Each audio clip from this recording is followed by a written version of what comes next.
ನಮಸ್ಕಾರ ನನ್ನ ಪ್ರೀತಿಯ ಸ್ನೇಹಿತರೆ ಹಾಗೂ ವೀಕ್ಷಕರೇ ಹಾಗೂ ನನ್ನ ರೈತ ಬಾಂಧವರೇ, ನಿಮ್ಮೆಲ್ಲರಿಗೂ ಸ್ವಾಗತ ಸುಸ್ವಾಗತ.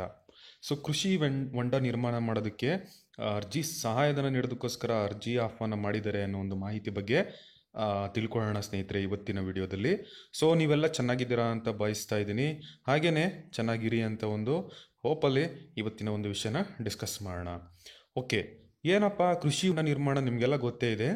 ಅದಕ್ಕಿಂತ ಮುಂಚೆ ದಯವಿಟ್ಟು ಈ ವಿಷಯ ನಿಮಗೆ ಗೊತ್ತಿದ್ರೆ ಸ್ಕಿಪ್ ಮಾಡ್ಬೋದು ವಿಡಿಯೋನ. ಬಟ್ ವಿಷಯ ಆಲ್ಮೋಸ್ಟ್ ಹೊಸ ವಿಷಯ ಆಗಿರೋದ್ರಿಂದ ನಿಮಗೆ ಗೊತ್ತಿರಲ್ಲ ಅಂದ್ಕೊಂಡಿದ್ದೀನಿ.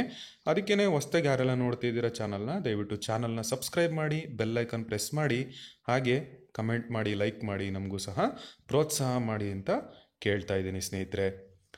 ಬನ್ನಿ ಸ್ನೇಹಿತರೆ, ಇವಾಗ ಕೃಷಿ ಹೊಂಡ ನಿರ್ಮಾಣ ಮಾಡೋದಕ್ಕೆ ಯಾವ ಜಿಲ್ಲೆಯಲ್ಲಿ ಯಾವ ತಾಲೂಕುಗಳಲ್ಲಿ ಅರ್ಜಿ ಕರೆದಿದ್ದಾರೆ ಮತ್ತು ಏನೆಲ್ಲ ಡಾಕ್ಯುಮೆಂಟ್ ಬೇಕು ಅದನ್ನು ಅರ್ಜಿ ಸಲ್ಲಿಸೋದಕ್ಕೆ ಅಂತ ತಿಳ್ಕೊಳ್ಳೋಣ ಇವತ್ತಿನ ವಿಡಿಯೋದಲ್ಲಿ. ಕರ್ನಾಟಕದ ಹಲವಾರು ಭಾಗಗಳಲ್ಲಿ ಅರ್ಜಿನ ಕರೆದಿದ್ದಾರೆ. ಮುಖ್ಯವಾಗಿ ತೋಟಗಾರಿಕಾ ಇಲಾಖೆ ವತಿಯಿಂದ ಈ ಒಂದು ಯೋಜನೆಗೆ ಕರೆದಿದ್ದಾರೆ. ಕೃಷಿ ಹೊಂಡ ಅಷ್ಟೇ ಅಲ್ಲ, ಮತ್ತು ಪಾಲಿ ಹೌಸ್ ನಿರ್ಮಾಣ ಮಾಡೋದಕ್ಕೂ ಸಹ ಮತ್ತು ತೋಟಗಾರಿಕಾ ಬೆಳೆಗಳಿಗೆ ಪ್ರೋತ್ಸಾಹ ಮಾಡೋದಕ್ಕೆ ಅನೇಕ ಯೋಜನೆಗಳಿಗೂ ಸಹ ಅರ್ಜಿನ ಕರೆದಿದ್ದಾರೆ. ಹಾಗಾದರೆ ಬನ್ನಿ ತಿಳ್ಕೊಳ್ಳೋಣ ಸ್ನೇಹಿತರೆ, ಎಲ್ಲಿ ಹೇಗೆ ಅಂತ ಮುಖ್ಯವಾಗಿ ನೋಡೋಣ. ಕೃಷಿ ಅಂದರೆ ತೋಟಗಾರಿಕೆಯಲ್ಲಿ ಮುಖ್ಯವಾಗಿ ತೋಟಗಾರಿಕೆಗೆ ಆಸಕ್ತಿ ಇರುವಂತಹ ರೈತ ಬಾಂಧವರಿಗೆ ಈ ಒಂದು ವಿಷಯ ಭಾಳ ಅನುಕೂಲಕಾರಿಯಾಗಿರುತ್ತೆ. ಹಾಗೆಯೇ ನೀರನ್ನು ಸಂರಕ್ಷಣೆ ಮಾಡೋದಕ್ಕೆ ಯಾರೆಲ್ಲ ಯೋಚನೆ ಮಾಡ್ತಾ ಇರ್ತಾರೆ ಅಂಥವರಿಗೆ ಈ ಒಂದು ಕೃಷಿ ಹೊಂಡ ಅನ್ನೋದು ಭಾಳನೇ ಯೂಸ್ಫುಲ್ ಅಂತಲೇ ಹೇಳ್ಬೋದು. ಹಾಗಾದರೆ ಹೌದು, ತೋಟಗಾರಿಕಾ ಇಲಾಖೆ ವತಿಯಿಂದ ಅಂದರೆ ರಾಷ್ಟ್ರೀಯ ತೋಟಗಾರಿಕಾ ಮಿಷನ್ ವತಿಯಿಂದ ಈ ಯೋಜನೆನ 2022-23ನೇ ಸಾಲಿನ ರಾಷ್ಟ್ರೀಯ ತೋಟಗಾರಿಕಾ ಮಿಷನ್ ಯೋಜನೆ ಅಡಿಯಲ್ಲಿ ಅರ್ಹ ರೈತರಿಗೆ ಸಹಾಯಧನ ನೀಡೋದಕ್ಕೋಸ್ಕರ ಅರ್ಜಿನ ಕರೆಯಲಾಗಿದೆ ಸ್ನೇಹಿತರೆ. ಅಂದರೆ ನಮ್ಗೆ ಗೊತ್ತೇ ಇದೆ, ಈ ಒಂದು ಯೋಜನೆ ಅಡಿಯಲ್ಲಿ ಮುಖ್ಯವಾಗಿ ಸಾಮೂಹಿಕ ಕೃಷಿ ಹೊಂಡದ ಜೊತೆಗೇನೆ ಹಾಗೇನೆ ಯಾಂತ್ರೀಕರಣ ಮಾಡೋದಿರ್ಬೋದು, ಮತ್ತು ಪ್ಯಾಕ್ ಹೌಸ್ ಅಂತ ಏನು ಹೇಳ್ತೀವಿ, ಒಣದ್ರಾಕ್ಷಿ ಘಟಕ ಇರ್ಬೋದು, ತಳ್ಳುವ ಗಾಡಿ ಇರ್ಬೋದು, ಈರುಳ್ಳಿ ಶೇಖರಣಾ ಘಟಕ ಇರ್ಬೋದು, ಹಾಗೂ ಅರಿಶಿಣ ಸಂಸ್ಕರಣಾ ಘಟಕಕ್ಕೂ ಸಹ ಸಹಾಯಧನನ ನೀಡ್ಬೋದು ಅಂತ ಹೇಳ್ತಾ ಇದ್ದಾರೆ.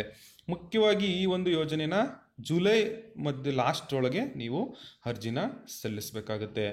ಹೆಚ್ಚಿನ ಇನ್ಫಾರ್ಮೇಷನ್ಸ್ ಬೇಕು ಅಂದರೆ ನಾವು ಹತ್ತಿರದ ರೈತ ಸಂಪರ್ಕ ಕೇಂದ್ರ ಅಥವಾ ಸಹಾಯಕ ತೋಟಗಾರಿಕಾ ಅಧಿಕಾರಿಗಳು, ತೋಟಗಾರಿಕಾ ಇಲಾಖೆ ತಾಲೂಕು ಹಿರಿಯ ಸಹಾಯಕ ತೋಟಗಾರಿಕಾ ನಿರ್ದೇಶಕರನ್ನು ಸಹ ಸಂಪರ್ಕ ಮಾಡಬಹುದು.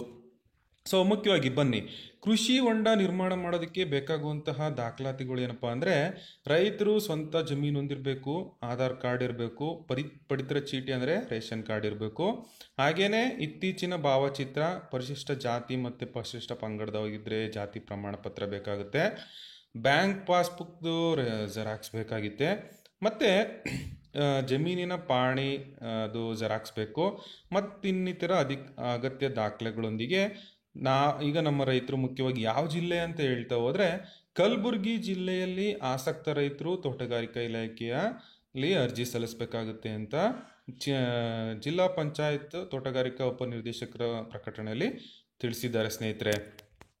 ಅಂದರೆ ಕಲಬುರಗಿ ಜಿಲ್ಲೆಯಲ್ಲಿ ಮುಖ್ಯವಾಗಿ ಮೊದಲನೇ ಜಿಲ್ಲೆ ಬಂದು ಕಲಬುರಗಿ ಜಿಲ್ಲೆ, ಅಲ್ಲಿ ನಾವು ಜಿಲ್ಲಾ ಪಂಚಾಯತ್ ತೋಟಗಾರಿಕಾ ಉಪನಿರ್ದೇಶಕರ ಒಂದು ಪ್ರಕಟಣೆಯಲ್ಲಿ ಅವರು ತಿಳಿಸಿದ್ದಾರೆ.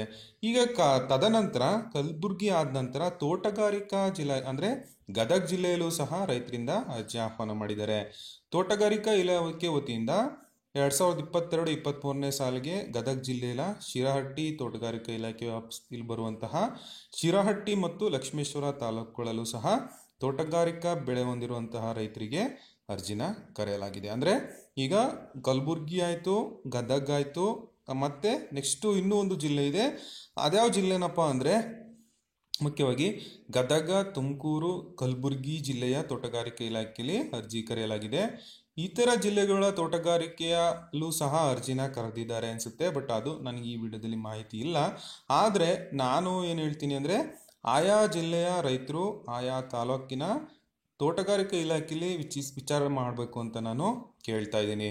ಅಟ್ಲೀಸ್ಟು ನಾವು ಹೋಗಲ್ಲಿ ವಿಚಾರ ಮಾಡಿದ್ರೆ ಏನಾದರೂ ಮಾಹಿತಿ ಸಿಗ್ಬೋದು. ಹಾಗೆಯೇ ಅಲ್ಲಿ ಅನೇಕ ಯೋಜನೆಗಳು ಬರ್ತಾ ಇರುತ್ತೆ ಸ್ನೇಹಿತರೆ ಗೌರ್ಮೆಂಟಿಂದ. ಸೊ ಹಾಗಾಗಿ ನಾವು ಯಾವುದನ್ನು ಮಿಸ್ ಮಾಡ್ಕೋಬೇಡಿ ಅಂತ ನಾನು ನಿಮಗೆ ಒತ್ತಿ ಒತ್ತಿ ಹೇಳೋದು. ಹೆಚ್ಚಿನ ಮಾಹಿತಿಗೆ ಇನ್ನೂ ಬೇಕು ಅಂದರೆ ಹತ್ತಿರದ ರೈತ ಸಂಪರ್ಕ ಕೇಂದ್ರಗಳಿಗೆ ಭೇಟಿ ನೀಡಬೇಕಾಗುತ್ತೆ. ಹಾಗೆಯೇ ರಾಷ್ಟ್ರೀಯ ತೋಟಗಾರಿಕಾ ಮಿಷನ್ ಯೋಜನೆ ಅಡಿಯಲ್ಲಿ ಬರುವಂತಹ ಎಲ್ಲ ಸೌಲಭ್ಯಗಳನ್ನ ನೀವು ಪಡ್ಕೋಬೇಕು. ಹಾಗೂ ಸರ್ಕಾರದಿಂದ ಬರುವಂತಹ ಸೌಲಭ್ಯಗಳನ್ನ ಪೋಲಾಗಕ್ಕೆ ಬಿಡದೆ ನಾವೇನೇ ಡೈರೆಕ್ಟಾಗಿ ಪಡ್ಕೋಬೇಕು ಅನ್ನೋ ಒಂದು ಮಾಹಿತಿನೇ ನನ್ನ ಉದ್ದೇಶ ಆಗಿದೆ ಅಂತ ಹೇಳ್ತಾ ಈ ವಿಷಯ ನಾನು ಮುಗಿಸ್ತಾ ಇದ್ದೀನಿ ಸ್ನೇಹಿತರೆ. ವಿಷಯ ಇಷ್ಟ ಇದ್ದರೆ ಲೈಕ್ ಮಾಡಿ, ಶೇರ್ ಮಾಡಿ ಮತ್ತು ಸಬ್ಸ್ಕ್ರೈಬ್ ಮಾಡಿ. ನಮಸ್ಕಾರ ಸ್ನೇಹಿತರೆ.